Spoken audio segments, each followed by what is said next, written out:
"Sir, can you fix my toy? It was our last gift from Dad," a girl told the CEO Millionaire at the cafe.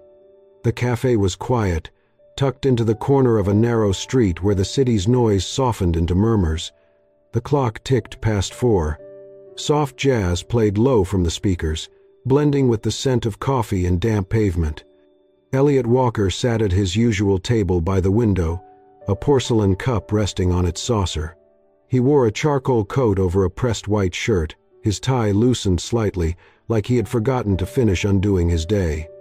His posture was straight but not rigid, held together with the kind of stillness that came from habit, not ease. His eyes, though, gave him away. Distant, tired, elsewhere. He came here every Saturday. Same time, same black coffee, same seat. He never brought a laptop, never took calls. He just sat, watching the rain, thinking, or trying not to. The door chimed. A little girl entered with careful steps, clutching something tight in her arms. Her blonde curls bounced slightly with each movement. She could not have been older than 4. Her coat was too big, sleeves hiding her hands, and her pink sneakers were scuffed at the toes. She walked straight past the counter and stopped in front of Elliot's table. Clutching a stuffed bear with one ear dangling by a thread, she looked up at him with wide eyes and said, very seriously, "Sir, can you fix my toy? It was our last gift from Dad." She paused. "Mom says we shouldn't throw away things with love in them." Elliot blinked. The silence stretched between them. It was not the bear that moved something in him. It was the way she said it, with reverence, with quiet sorrow far too deep for someone her size. A kind of respect for love that some adults never learn. He looked at the bear, then back at the girl. Her fingers were tight around it, like it might fall apart if she let go. There was no fear in her eyes, just hope. Quiet, steady hope. "Mia?" a soft voice called. The girl turned. A woman in her early 30s walked over, tall, graceful in a modest way, with pale gold hair pulled back in a loose ponytail. Her beige coat was simple, her face clean of makeup, yet there was warmth in her eyes, a calm resilience etched into her features. "I'm so sorry," she said gently to Elliot. "She must have wandered off. I hope she's not bothering you." Elliot looked from the woman to the child. "She asked me to fix her bear," he said, voice a little quieter than usual. The woman looked at the toy, then at her daughter. She smiled, small, apologetic. "It's been through a lot, but she won't sleep without it." "It was from Dad," Mia repeated, looking back up at Elliot. "Before he went to heaven." The smile faded from the woman's lips, though her hand gently came to rest on Mia's shoulder. Elliot said nothing for a moment. Then he extended his hand slowly. "May I?" he asked. Mia looked at her mother. Hannah nodded, and the girl handed him the bear with the care of someone passing on a secret. He took it gently. The ear hung by a few threads, the fur worn thin. It had clearly been loved. Again and again. "I'll fix it," he said. Mia's eyes lit up, not with childish glee, but with quiet gratitude, like she understood more than she should. "Thank you, sir," she whispered. Then she added, almost to herself, "I'll take care of it better this time." Elliot swallowed. His fingers curled slightly around the bear, and something in his chest tightened, something long, quiet. He stood slowly. "I'll bring it back next week," he said. Hannah looked surprised. "That's very kind of you." He gave a small nod, then turned. The door chimed behind him as he stepped into the gray light. The clouds hung low, but for the first time in a long while, Elliot Walker walked not out of routine but with purpose.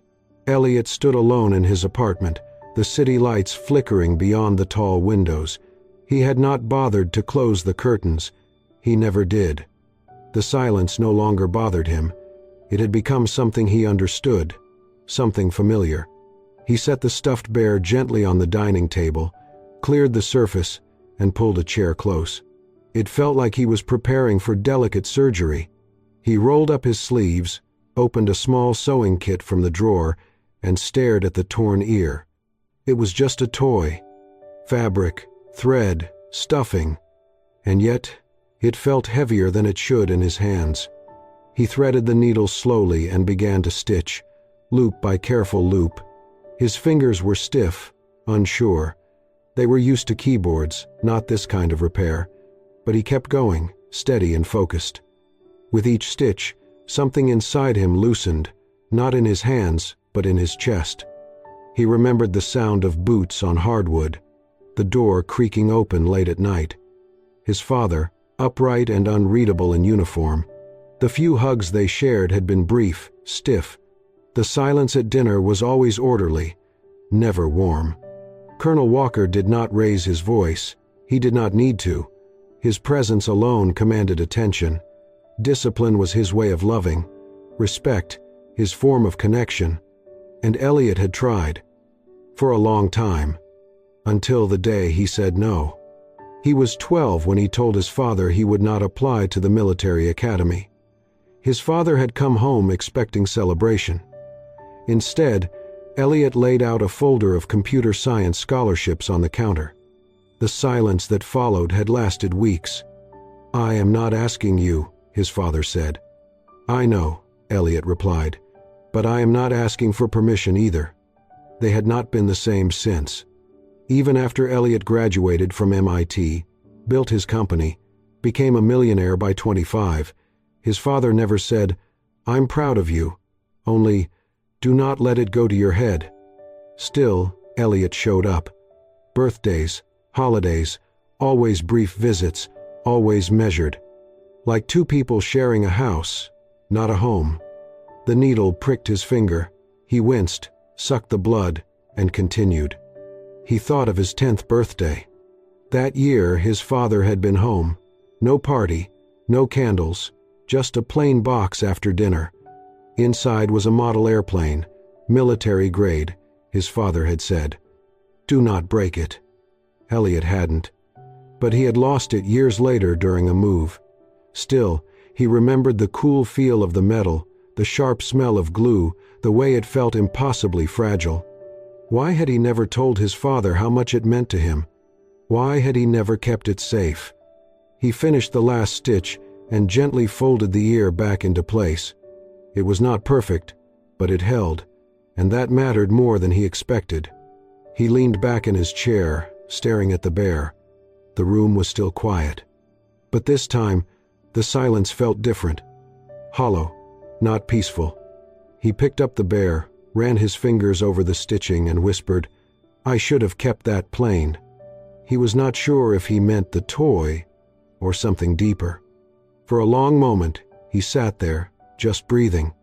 Then the thought came, slow and heavy. What would it have felt like to say, "I love you, Dad"? Not in his head, not through effort or silence.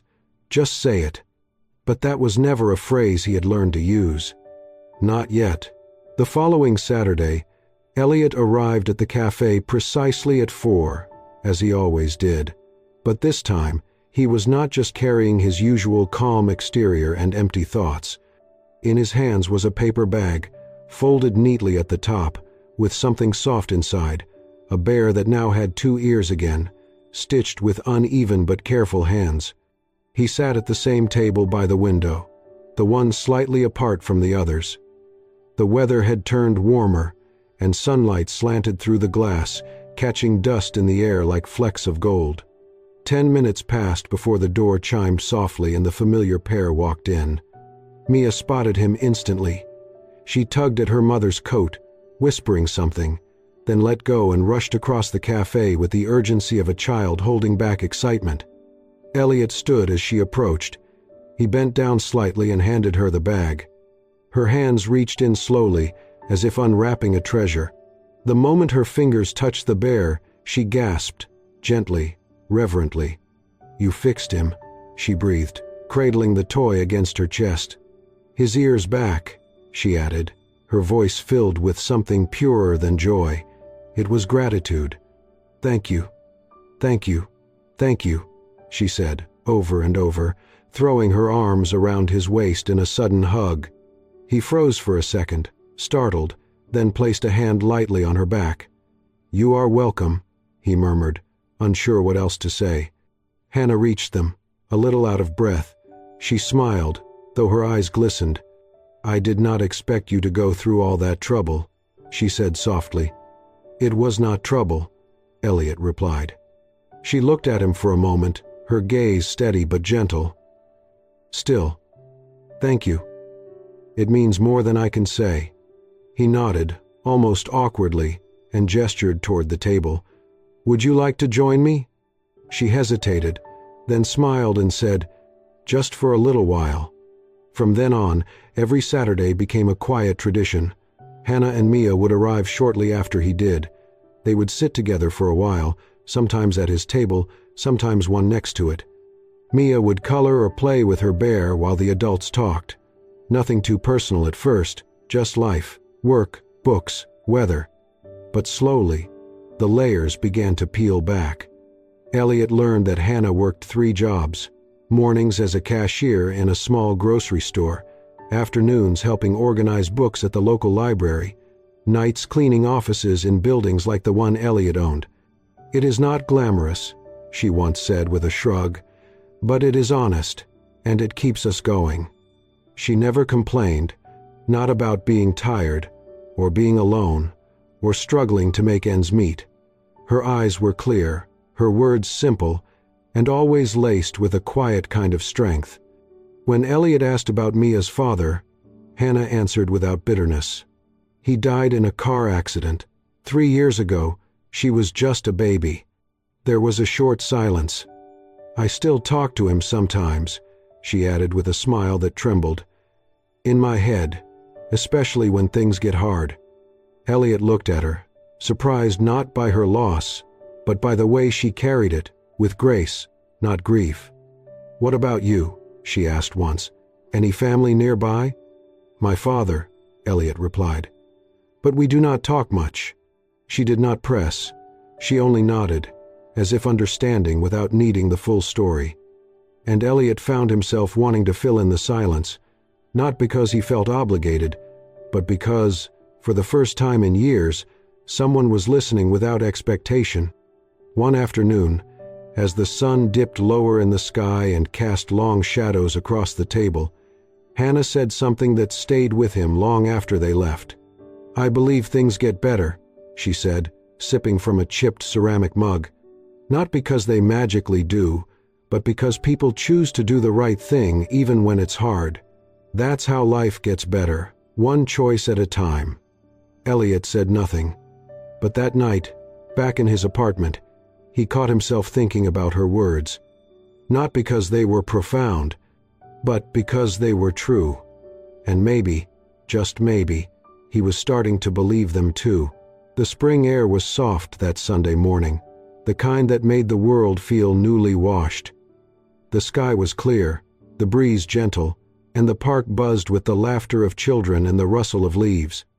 Elliot arrived early, as always, but this time, he was not alone. Mia skipped ahead, clutching a paper bag with colored pencils poking out the top. Her laughter rang through the air like music.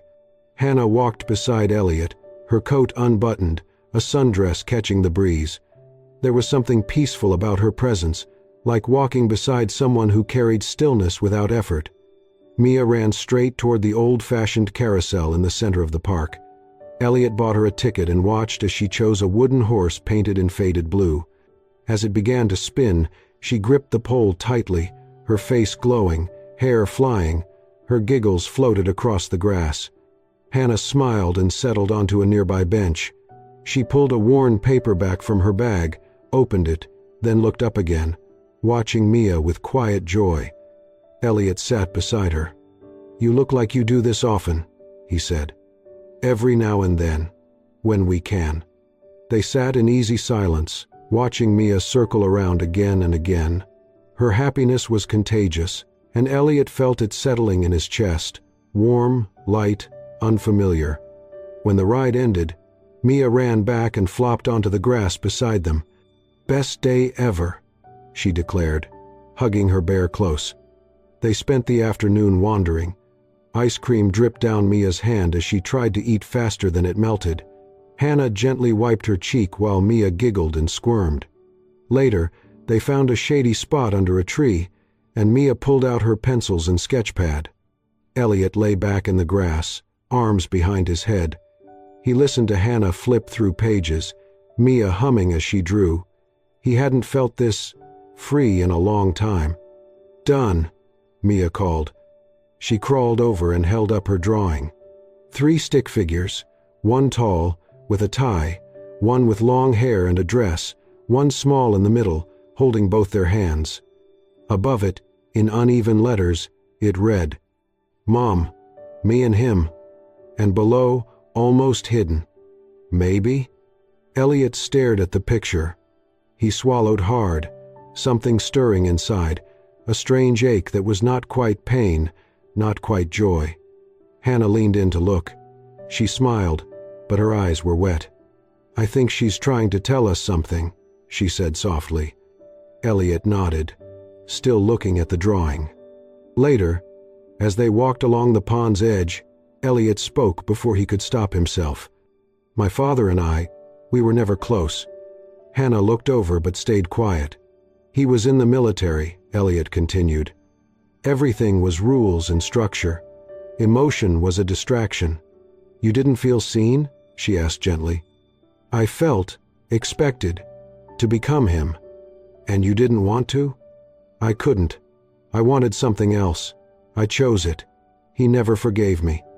He paused, watching a duck glide across the water. "I never told him how I felt, not when I left home, not even when I made it. I don't think he ever knew how much I wanted his approval.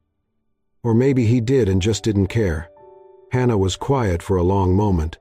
Then she said, not with advice or pity, but with calm wisdom, "He's still here, Elliot.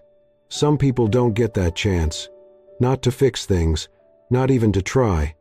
Her words settled like soft rain on dry ground. He looked at her, really looked. The sunlight caught the gold in her hair. Her eyes held no judgment, only understanding. In that moment, Elliot realized she wasn't trying to save him. She was just showing him that healing was still possible.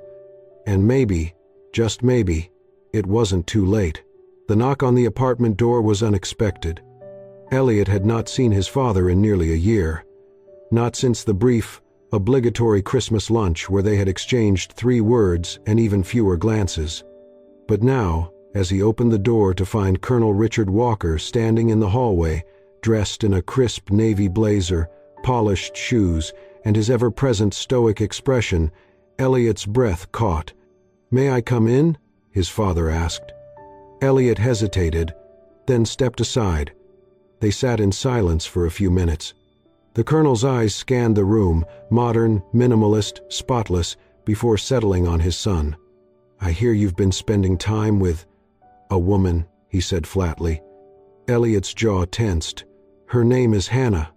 "And the child?" "Her daughter, Mia." The colonel's lips pressed into a thin line. "This isn't the kind of company someone in your position should be keeping." Elliot leaned forward slightly. "What position is that exactly?" "You're a walker," his father said. "You carry a legacy. I spent my life building a name, discipline, dignity, and you're willing to throw it away for—" "Stop," Elliot said, voice firm. "Do not finish that sentence." The colonel's eyes narrowed, but he did not speak again. He stood, adjusted his cufflinks, and left without another word. 3 days later, Hannah was locking the door of the small apartment she rented on the east side of town. The afternoon sun was already low, and Mia would be finishing her art class soon. As she stepped onto the sidewalk, a sleek black car pulled up quietly beside her. The window lowered. 2 men in dark suits were inside. "Miss Hannah," one of them said, his tone formal, rehearsed, "we represent a family concerned about your recent involvement with Mr. Elliot Walker." She froze. "We're here on behalf of his father. He's offering a generous sum." The man handed her a cream envelope. No obligations, just a clean, quiet exit. Hannah took the envelope, opened it. Inside, a check, 6 figures, maybe more. She stared at it for a moment. Then, without a word, she folded the check neatly and handed it back. "I don't want his money," she said. "I want my daughter to grow up loved. That's all." The second man leaned forward, voice harder. "You'd be wise to reconsider, for your sake, and your daughter's." That was when she turned and walked away. 2 days later, it was raining. Hannah left work early to pick up Mia. As she crossed the lot behind the school, the same black car slid up beside her again, this time without warning, without invitation. One of the men stepped out. "We said this could be easy." Before she could respond, he grabbed her arm, not violently, but firmly. "Let go of me," she said sharply. Then, suddenly, another voice cut through the rain. "Let her go." The man froze. Elliot was standing 10 feet away, drenched, his eyes dark with fury. "You touch her again," Elliot said, his voice low, steady, deadly calm, "and I swear you will regret it." The man backed off instantly. Elliot stepped between them, wrapping an arm protectively around Hannah. She was shaking, but not with fear, with anger. As the car sped off, Elliot turned to her. "Are you okay?" She nodded. "I should have told you." "No," he said. "He should have told me." The next morning, Elliot stood outside the tall iron gate of his father's estate. Rain still hung in the air, clinging to the branches, the stone path, the skin of his knuckles as he rang the bell. The colonel opened the door himself. "You sent men to threaten her," Elliot said. His father stared at him, expression unreadable. "I told them to speak to her. They tried to drag her into a car. She's manipulating you." "No," Elliot snapped. "She's the first honest thing in my life in years, and you tried to crush that because it didn't look like your version of dignity." His father's silence was confirmation enough. Elliot took a slow breath, then said what he had never dared before. "I don't need your name. I don't need your money. I don't need your approval."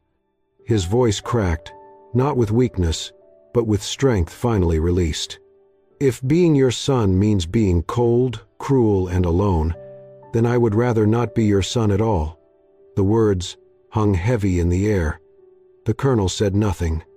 Elliot turned and walked away, rain beginning to fall again, but for once it felt clean and freeing. He had never felt lighter. The apartment was quiet, but Hannah's thoughts were loud. She lay in bed, staring at the ceiling while the faint hum of the refrigerator filled the silence. Outside, the city wound down, distant horns, footsteps on pavement, a lone dog barking. But in her mind, nothing was still. She turned her head. Mia was curled up beside her, breathing softly, hugging the stitched-up bear that had become part of their lives in more ways than one. A tiny hand peeked out from the blanket, resting near Hannah's side. Hannah brushed a strand of hair from Mia's forehead. "Sweetheart," she whispered, voice cracking, "what should I do?" Tears came before she could stop them. She had fought for everything, every paid bill, every meal, every flicker of joy in a life that had rarely allowed space for ease. And just when she had stopped expecting softness, it had come, quietly, kindly, in the form of a man who did not try to fix her, only saw her. Elliot. He had defended her, chosen Mia, even when it meant standing against his own blood. But was it fair? Was she worth the cost?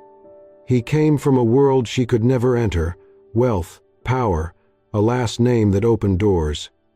And she had late shifts, second-hand jackets, and dreams that always came with disclaimers. Hannah buried her face in the pillow, stifling a sob. She had never asked for this, and yet she wanted it desperately.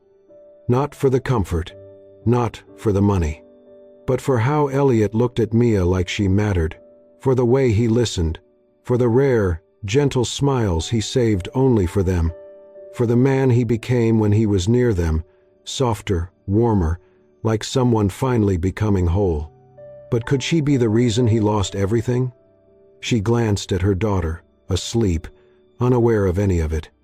"I just want you to be happy," she whispered. "And I don't want you to grow up watching me ruin the best thing that's ever happened to us." She did not sleep that night. Morning came gray and still. Hannah stood at the kitchen sink, making tea with trembling hands, when a knock came at the door. She opened it to find Elliot, hair damp from the mist, jacket open. He looked tired, but calm, steady. "Can I come in?" he asked. She stepped aside. Mia was still sleeping. The apartment felt smaller than usual, quieter. Elliot looked at her for a long moment. "You've been quiet," he said. "I get it." She looked down. "I don't want to be the reason you walk away from your life, your father, your name. You have a world I don't fit in." He took a step closer. "That world means nothing if I'm in it alone." She looked up at him, eyes wide. "You don't have to prove anything," he said. "You don't need to become someone else. I'm not asking you to fit into my life. I want to build one, with you." Tears slipped down her cheeks. "I'm scared," she admitted. "Not of you, of ruining this, of making you regret it." Elliot gently wiped her tears. "I've made a lot of decisions," he said. "Most of them calculated. But this is the only one I've ever been absolutely sure of." He paused. "I just need to know you won't leave me alone in it." Hannah met his eyes. And in them, she saw something more than love. She saw need, not desperation, but hope, a longing for something real. She stepped forward and took his hand. "I won't," she said quietly. "I'm here. With you." And for the first time in days, the heaviness in her chest began to lift. The boardroom was silent. 12 pairs of eyes stared at Elliot as he stood at the head of the table, dressed in a dark suit, shoulders squared, voice unwavering. "I'm stepping down," he said. There was a stir, a mix of shock and disbelief. One of the partners leaned forward. "Elliot, think this through. You're giving up more than just your position." "I know exactly what I'm giving up," Elliot replied calmly. "And I also know what I'm gaining." No one dared challenge him further. He walked out of that building without looking back. Outside, the sky was a pale winter gray. His car was waiting, but for the first time in years, he didn't feel rushed. He pulled out his phone and sent a single message. "I'm coming home."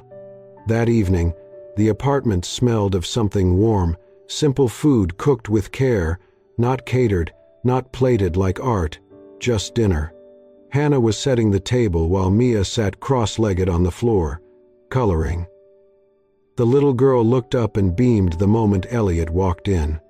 "You're here," she said, hopping up and throwing her arms around his waist. "I told you I would be." He smiled, lifting her into a hug. Hannah turned from the kitchen, wiping her hands on a towel. "You're just in time. I hope you're okay with soup and grilled cheese." "Sounds perfect," he said.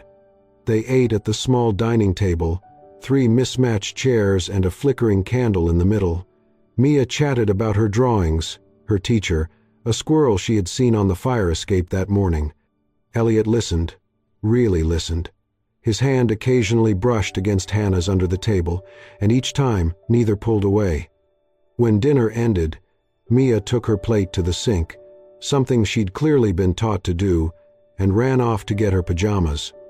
Elliot remained at the table, his eyes fixed on the little home around him. It was nothing like the penthouse he owned uptown. The walls were off-white, the floor creaked in one corner, and the furniture looked lived in. And yet, he had never felt richer. Hannah sat beside him, folding a napkin slowly. "How did it go today?" He looked at her, then exhaled. "I left it all. The title, the inheritance, even the name." Her eyes widened slightly. "You changed your name?" "I don't want to carry something that doesn't carry me back," he said. "From now on, I'm just Elliot." She reached for his hand and held it tightly. "Are you sure?" "I've never been more sure," he replied. "I spent my whole life trying to live up to someone else's expectations. But today, I finally chose my own." He glanced toward the hallway where Mia's laughter echoed faintly. "And I chose both of you." Hannah's eyes filled with tears, but she smiled through them. Later that night, after the dishes were done and Mia was asleep, they sat together on the old couch, a blanket over their legs, the television playing quietly in the background. Elliot leaned his head back, looked around the room, then down at Hannah resting beside him. "This," he whispered, more to himself than to her, "this is what home feels like." And in that ordinary, quiet moment, no headlines, no boardrooms, no spotlight, he felt something he had never truly known. Peace. The backyard was filled with soft music, the scent of blooming flowers, and the gentle hum of quiet joy. It was a small wedding, just as they had wanted. Close friends, a handful of neighbors, and more laughter than formality.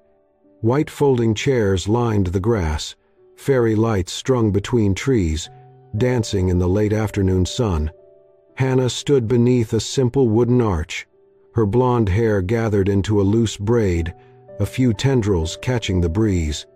She wore a lace dress that shimmered without trying, timeless and beautiful, like her. Mia stood proudly at her side in a pale yellow dress, clutching a tiny bouquet and beaming like she had been waiting her whole life for this day. She had insisted on walking down the aisle with both of them, her mom on one side, Elliot on the other. And Elliot, dressed in a classic navy suit, no tie, just a soft smile, looked lighter than anyone had ever seen him. Not because the weight of life had vanished, but because, at last, he had chosen which weight to carry. As vows were exchanged, there were no grand speeches, just quiet promises, words like forever and safe and home whispered in front of those who mattered. When they kissed, the guests clapped and cheered, and Mia threw her arms around them both. The sun dipped lower as guests sipped lemonade and cut slices of homemade cake. Children chased bubbles. Adults swayed to the soft guitar in the corner. It was not extravagant, but it was enough. More than enough. Elliot stepped away for a moment, needing air, or maybe just a breath. That was when he saw him. At the very back row, nearly hidden behind a tall potted fern, sat Colonel Richard Walker. No one had invited him. No one had expected him. And yet, there he was, dressed in a plain gray suit, a cane resting beside him, hands folded over his lap. He did not smile. He did not wave. He simply nodded once when their eyes met. Elliot froze, heart pounding, memories flooding all at once. But before he could move toward him, the older man stood slowly and began to walk away. As he passed the gift table, he placed something down. An old wooden box, small, polished, carefully held. Then he was gone. Elliot crossed the yard and opened the box. Inside was a model airplane, the same kind his father had given him at age 10. Same markings, same worn paint, same slight chip in the tail wing. Elliot's breath caught. On top of the model was a folded piece of paper, a single sentence handwritten in the neat, military precise script he knew so well. "I didn't know how to love you right, but I always did." Elliot stared at the words. For a long time, he said nothing. Then he sat on the bench nearby, holding the box in his lap like something sacred. Hannah joined him a few minutes later.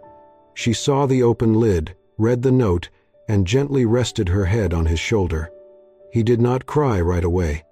But when Mia came bounding over in her bare feet, hair a mess, flower crown lopsided, and climbed onto the bench beside him, she reached for his hand without asking. "Are you okay?" she asked softly. Elliot nodded. Then Mia smiled and said, "Now you have two girls who will love you right." That was when the tears came. Not loud, not broken, just quiet, steady tears that tasted like release, like healing, like a chapter closing without bitterness, and a new one beginning, with love. And in that moment, Under the soft lights and the wide sky, Elliot knew happiness did not need to be loud. It just needed to be real. Thank you for joining us on this heartfelt journey of love, healing, and quiet courage. If this story touched your soul, reminded you of the power of second chances, or simply warmed your heart, don't forget to like, subscribe, and hit that hype button to support soul-stirring stories.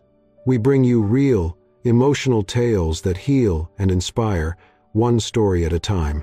There's always someone out there who needs to hear stories like this. Maybe it's you, maybe it's someone you love. Stay with us. More soul-stirring moments are just around the corner,